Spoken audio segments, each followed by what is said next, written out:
अस्सलाम वालेकुम दोस्तों, इस वीडियो के अंदर हम डिस्कस करेंगे कि अगर मोबाइल फ़ोन के सिग्नल ना आते हों तो उसका हम क्या हल कर सकते हैं।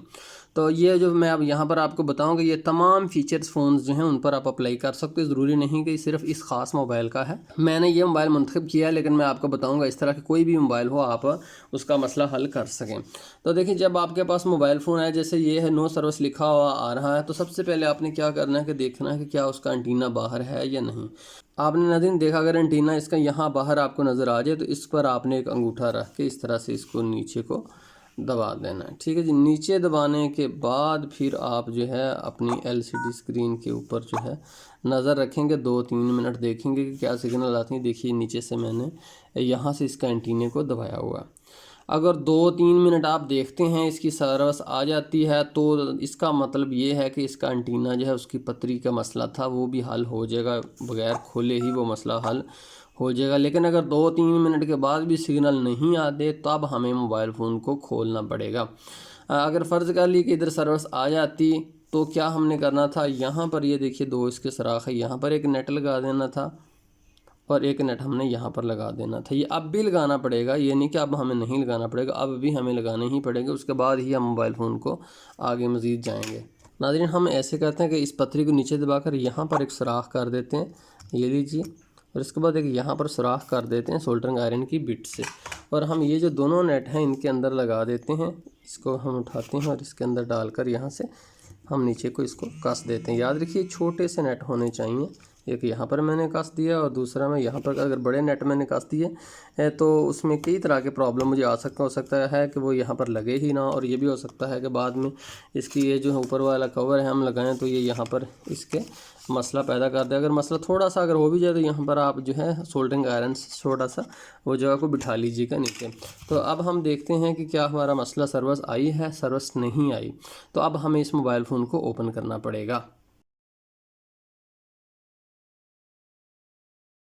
नाज़रीन, मोबाइल फ़ोन हमने खोल लिया, तो देखिए ये इसका सिग्नल वाला एरिया है, इसमें भी किसी जगह पर प्रॉब्लम हो सकता है।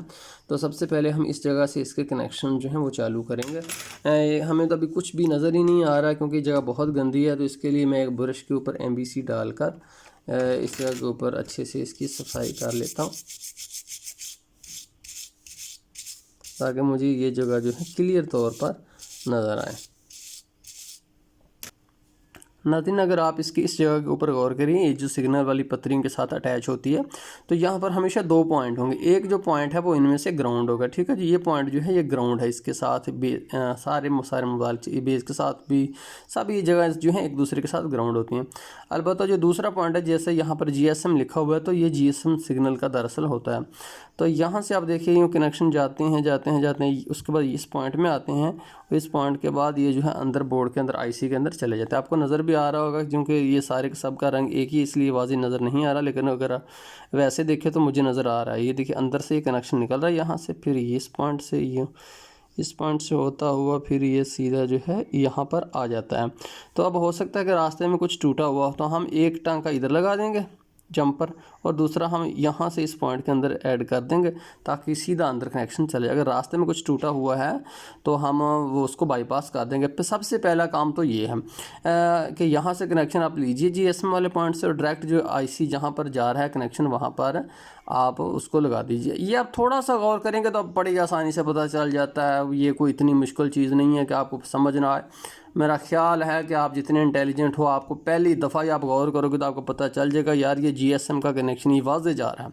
देखिए, जो GSM का कनेक्शन होता है ना, आम पॉइंट से थोड़ा सा मुख्तलिफ होता है क्योंकि इसके इर्द गिर्द बाकी सब तारों का थोड़ा सा फासला छोड़ा होता है। ये अलहदा ही कनेक्शन होता है और ये वाज़े तौर पर सबसे मुख्तलिफ होता है GSM का कनेक्शन, क्योंकि यहाँ पर ख़तरा होता है ना कि ये जो ग्राउंड है ये और केबलें इसके साथ इंटरफेयर ना करें, तो इसलिए उसको वो अलहदा ही रखते हैं। तो यहाँ पर इस एरिया में आपको वो तार नज़र आ जाएगी, यहाँ से डायरेक्ट लेकर उस पॉइंट के साथ आपने जोड़ देना है। नाज़रीन, छोटी सी मैंने जंपर वायर ली है, छोटी सी। अब इसको मैं एक तरफ से पकड़कर इन 2 उंगलियों में मैं अपना सोल्डर वायर लेकर इसको एक तरफ से जो है सोल्डर पकड़ा देता हूँ। यहाँ से इसके ऊपर इस तरह से करता रहता हूँ। तो ये देखिए यहाँ पर इसने थोड़ा सा सोल्डर पकड़ लिया है। जहाँ शोल्डर पकड़ा है वो थोड़ी सी जगह छोड़कर आगे से काट दीजिए। अब आप देखिए कि यहाँ पर एंड पर टिप पर थोड़ा सा शोल्डर इसके मौजूद है तार के। अब थोड़ी सी जगह और छोड़कर, आगे में इतनी सी छोड़कर, फिर थोड़ा सा सोल्डर मैं इसको यहाँ पर लगा देता हूँ।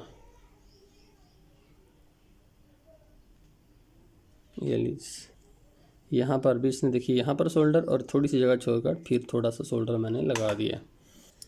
यहाँ पर एक कॉर्नर के ऊपर थोड़ा सा सोल्डर लगा दीजिए, थोड़ा सा, सिर्फ एक कॉर्नर के ऊपर।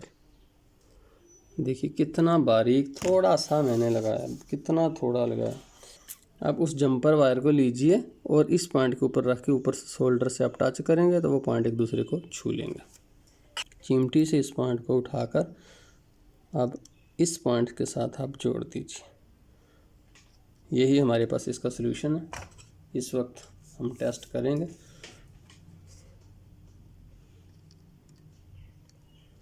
थोड़ा सा मैं और सोल्डर लगा देता हूँ, 0.4 mm का ही मैं यूज़ करूँगा। ये पॉइंट जो है जंपर वायर लग चुकी है। अब इसको तार को ऊपर से मैं काट देता हूँ। यहाँ पर नाज़रीन आपने इसको चेक करने से पहले एक काम और कर लीजिए कि देखिए ये तो GSM का कनेक्शन था, ये तो मैंने यहाँ से बहाल कर दिया। अलबत्ता ये जो है कनेक्शन ये ग्राउंड का होता है। क्या ग्राउंड भी ग्राउंड से कनेक्टेड है या नहीं है? तो देखिए मेरे पास ये मल्टीमीटर है। यूँ ही हम दोनों इसके पॉइंट आपस में शॉर्ट करते हैं तो एक बीप हमें सुनाई देता है। तो एक हम ये जो है यहाँ पर रखेंगे, दूसरा हम किसी भी जगह पर ग्राउंड के ऊपर रखते हैं, यहाँ रखते हैं, यहाँ रखते हैं। तो ये बीप कहीं भी नहीं आ रही। इसका मतलब कि इसके भी कनेक्शन टूटे हुए हैं, ये भी ग्राउंड के साथ कनेक्टेड नहीं है। अगर ये ग्राउंड के साथ कनेक्टेड हो, बीप आ जाए, फिर आपने कुछ नहीं करना। अगर ये भी बीप ना दे तो यहाँ से भी हम इसको जो है शॉर्ट कर देंगे। इसके साथ ही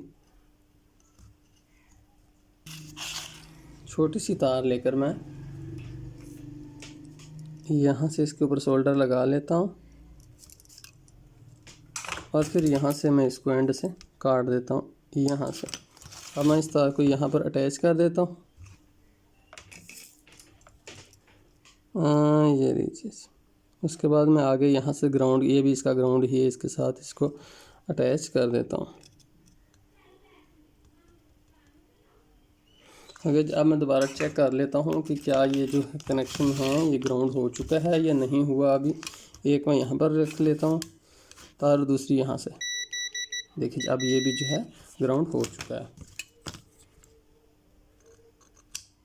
उसके बाद नाज़रीन इसको आप हम बंद करके चेक करते हैं, लेकिन चेक करने से पहले ये जो इसके पॉइंट हैं इनको भी आप थोड़ा सा ऊपर को ऐसे उठा दीजिए। दोनों पॉइंटों इसको भी ऊपर को उठा दीजिए और आपने क्या करना है कि ये जो रेगमार है इसके ऊपर थोड़ा सा इस तरह से फेर देना है, ताकि अगर इसके ऊपर कोई बात करते हैं गाहक अल्फ़ी इसके अंदर फेंक देते हैं तो वो यहाँ पर जम जाती है।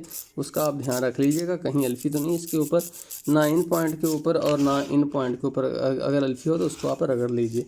ये ले जनाब, इतना सा करने के बाद अब हम इसको मोबाइल फ़ोन को बंद करके दोबारा टेस्ट करते हैं। तो नाज़रीन देखिए हमारे पास मुकम्मल तौर पर सर्विस आ चुकी है। सिग्नल जैज़ के फुल बटा फुल आ चुके हैं, लेकिन हम इसको तब तक कंफर्म नहीं कर सकते कि जब तक हम इस पर कोई एक कॉल नहीं मिलाते। अगर हम 123 पर कॉल मिलाएं तो ये हमारी कॉल कंपनी से मिलनी चाहिए, तब हम इसको कंफर्म कर देंगे, फ़ाइनल कर देंगे।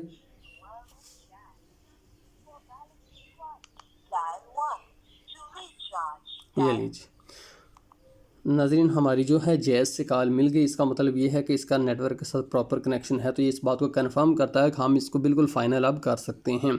तो दोस्तों इसके अलावा मैं आपको ये गाइड करना चाहूँगा कि अगर फ़र्ज़ कर लीजिए इतना करने के बाद भी ये ना चलता, सिग्नल ना पकड़ता, तो उसके बाद मेरा पास क्या सोल्यूशन था। तो नाज़रीन उसके बाद जो मैंने करना था स्टेप मैं आपको बता देता हूँ। मैंने ये जो है इसका ये पेपर उतार कर इसके नीचे से ये जो कवरिंग है ये भी उतार कर यहाँ पर जो आईसी है उनको हीट करना था। यानी कि जो मैं डेड मोबाइल फ़ोन का सलूशन आपको बताऊंगा ना, जब मोबाइल फ़ोन डेड हो तो उसको किस तरह से आईसी को रीसोल्ड किया जाता है, वही सारा प्रोसेस मैंने यहाँ पर करना था। वो आपको वीडियो वही मिल जाएगी, मेरी वीडियो के अंदर मौजूद है। फिर आप अगर ना सिग्नल पकड़ता फिर आपने वही करना था स्टेप उसके बाद। अच्छा जी, उसके बाद अगर फिर भी ऑन ना होता, वो स्टेप जो है वो करने के बाद भी ऑन ना हो तो क्या है, वो भी मैंने उस वीडियो भी बताया, इसमें भी बता देता हूँ। उसके बाद आपके पास कोई सोल्यूशन नहीं है, आपके पास एक ही हल है कि आप माजरत कर लें और कहें ये नहीं हुआ। लेकिन एक मैं आपको छोटी सी टिप और बतानी चाहूँगा कि जब तक आप मोबाइल फ़ोन को आप ऑन करते हैं तो ये फ़ौरन सिग्नल नहीं पकड़ लेता। ये तकरीबन 5 मिनट बाद जाकर फुल सर्विस पकड़ता है, क्योंकि हम जहाँ पर रिपेयरिंग कर रहे थे वहाँ पर हमारे बहुत इर्द गिर्द बहुत से इक्विपमेंट्स होते हैं। तो इसलिए आप उस जगह के ऊपर ही फाइनल मत कर दीजिएगा कि ये मोबाइल सिग्नल पकड़ ही नहीं रहा, बल्कि उसको पकड़कर आप ग्राहक को कीजिएगा कि आप एक आध सिग्नल पकड़ रहे हैं, सिर्फ जायज़ लिखा हुआ आ रहा है, यहाँ पर सिग्नल ही नहीं आ रहे, एक आध आप उसको कहिएगा यार इसको ज़रा बाहर तो लेकर जाओ, वहाँ पर फुल सर्विस आ जाएंगे। ये एक टिप है, हम अमूमी तौर पर हमारी रिपेयरिंग लैब के अंदर ये सिग्नल पकड़ते नहीं, बाहर जाकर फुल हो जाते हैं। तो इस वजह से हम यहाँ पर ही डिसीजन ले लेते हैं कि यार ये तो ठीक ही नहीं हुआ या ये नो सर्विस ही आ रहा है। तो इतनी जल्दी घबराना नहीं, ज़रा बाहर जाकर रोड के ऊपर जाकर टेस्ट कर लिया जाकर। ये बड़ी इंपॉर्टेंट बात है तो बिल्कुल छोटी सी इंपॉर्टेंट बात है, क्योंकि मेरा तजर्बा है कि मेरे साथ कई दफ़ा हुआ कि मोबाइल इधर सिग्नल नहीं पकड़े, मैंने परेशान होकर दोबारा खोल लिया, लेकिन वो एक्चुअली बिल्कुल ठीक था, बाहर जाकर उसने फुल सर्विस पकड़ ली। तो नाज़रीन, अगर ये वीडियो आपके लिए फ़ायदेमंद साबित हुई है तो प्लीज़ आप जो है इसको लाइक कीजिए चैनल को। अगर मज़ीद इस तरह की देखनी है वीडियो तो सब्सक्राइब भी कर लीजिए मुकम्मल। अगर लर्निंग सीखनी है तो अगर आप पसंद नहीं आई तो फिर मेरी तरफ से माज़रत कबूल कीजिए। बहुत शुक्रिया। अल्लाह हाफिज़।